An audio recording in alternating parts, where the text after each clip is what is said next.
А перед началом подпишись на канал, чтобы не пропустить следующее видео. Приятного просмотра. Castle Wolfenstein, 1981 год. Это одна из первых игр в жанре стелс-экшен, в которой была механика переодевания, чтобы можно было ходить мимо врагов без боя. Действие происходит во Вторую мировую войну. Вы играете за разведчика, который попал в плен. Чтобы выбраться, вам нужно пройти 60 уровней замка, маскируясь под немецких солдат или убивая их. Также можно заставить врагов сдаться, направив на них пистолет, даже не заряженный. Игра имела отличную в те времена озвучку криков охранников.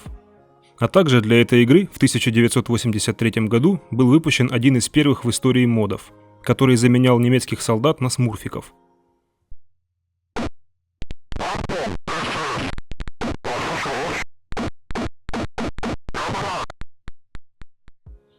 В 1984 году вышло продолжение под названием Beyond Castle Wolfenstein. Геймплейно эта игра не сильно отличалась от предыдущей. В ней убрали гранаты и добавили нож для бесшумного убийства. Сундуки заменили шкафчиками и добавили два способа пройти уровни без убийства. В первом способе вы могли подкупить солдат при наличии денег, которые вы могли найти в шкафчиках или у убитых врагов. Во втором способе вы могли найти и показать пропуск, и солдат с криком «Хайль» благополучно вас пропустит.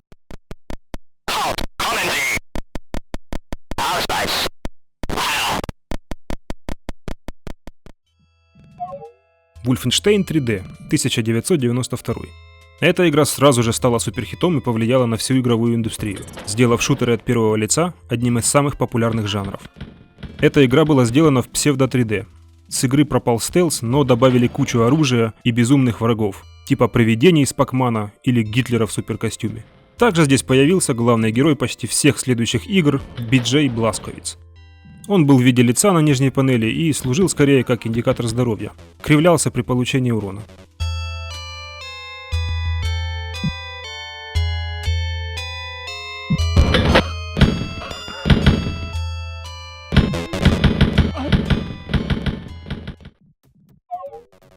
В том же 1992 году разработчики выпустили дополнительный эпизод под названием Spear of Destiny, которая добавила другую сюжетную линию.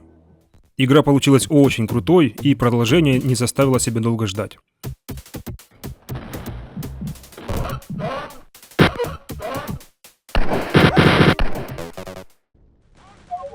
Всего через 9 лет в 2001 году вышла новая часть под названием Return to Castle Wolfenstein.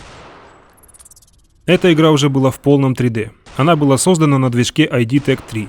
Это модифицированный движок третьего Quake, на котором позже будет создаваться Call of Duty.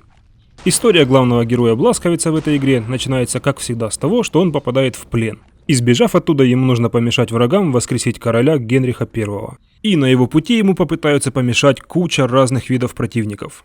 Начиная от самых обычных солдат и продолжая немецкими фройлен в латексных костюмах, и заканчивая зомби и прочими потусторонними тварями. И, кстати, про зомби, которые там со щитами и мечами, которых хрен убьешь, меня в детстве жутко пугали, когда я играл в это на PlayStation 2. Но в игре куча оружия и есть чем отстреливать бошки этой нечисти.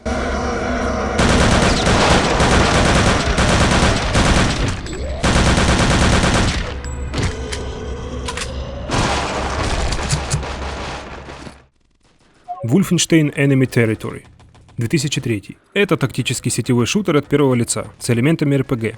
Здесь есть разные классы персонажей и есть прокачка. На карте соревнуются две команды, одна представляет союзников, вторая представляет нацистов. Главная цель игры состоит в том, чтобы защитить либо атаковать указанные цели за отведенное время.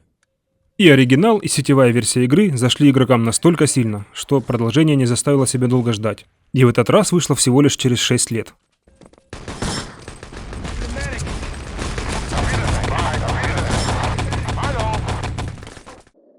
Но между ними в 2008 году вышла еще одна версия для мобильных телефонов. Называлась она Wolfenstein RPG. В этот раз история начинается с того, что наш неуловимый шпион попадает в плен. И ему снова нужно бежать. Но в этот раз бежать ему придется пошагово, так как это пошаговая RPG. Здесь вам нужно ходить по лабиринтам, дергать рычаги, находить потайные комнаты. В общем-то делать все то же самое, что и в игре, которая вышла немного раньше и называлась Doom RPG. Разработчики решили провести эксперимент, и эксперимент удался. Игра получилась затягивающая и крутая.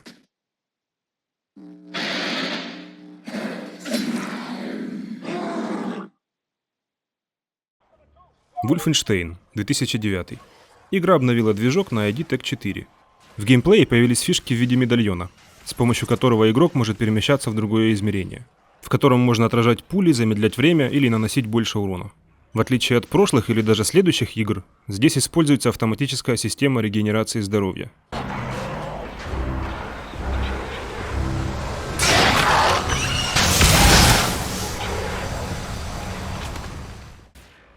Wolfenstein The New Order, 2014.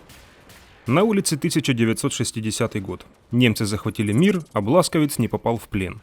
В этот раз он очнулся от комы. Разработчики обновили движок до ID Tech 5. В геймплейном плане особо ничего не поменялось с прошлой части. Только в этой стало реально прикольно стрелять. Тут можно убивать втихую, можно идти в лоб, взяв в каждую руку по пушке. Главное, чтобы было весело. Разработчики отбросили оккультные дела и мистику. На их место пришли высокие технологии, сумасшедшие ученые, гигантские роботы.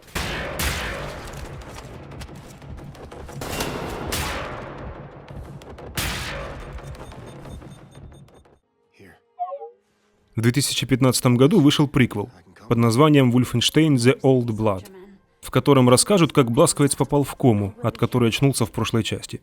Здесь используют все то же самое, что и в прошлой части, только вернули оккультизм и мистику. Пресса оценила приквел хуже, чем оригинал, так как посчитала возврат к культистам шагом назад.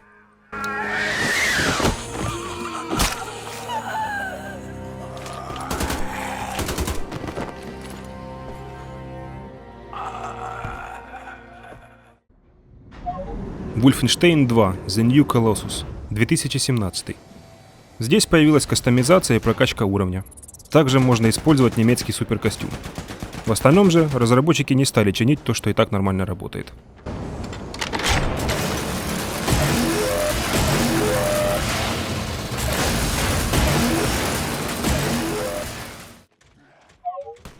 Wolfenstein Young Blood.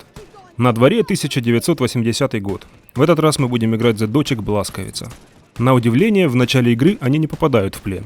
В игру добавили возможность пройти ее в кооперативе. Если вы играли в соло, то вторая героиня управлялась искусственным интеллектом. Также в игру добавили прокачку оружия.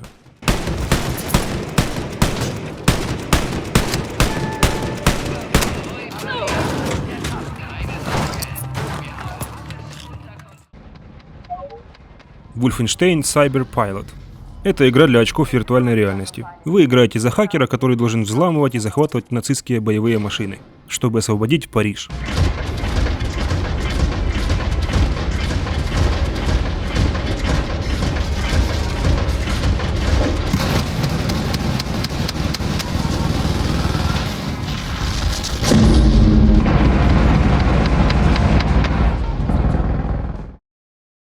Всем спасибо, что смотрели. Если понравилось, поставьте лайк. Не понравилось, ставьте дизлайк. Пишите комментарии, подписывайтесь. И всем пока.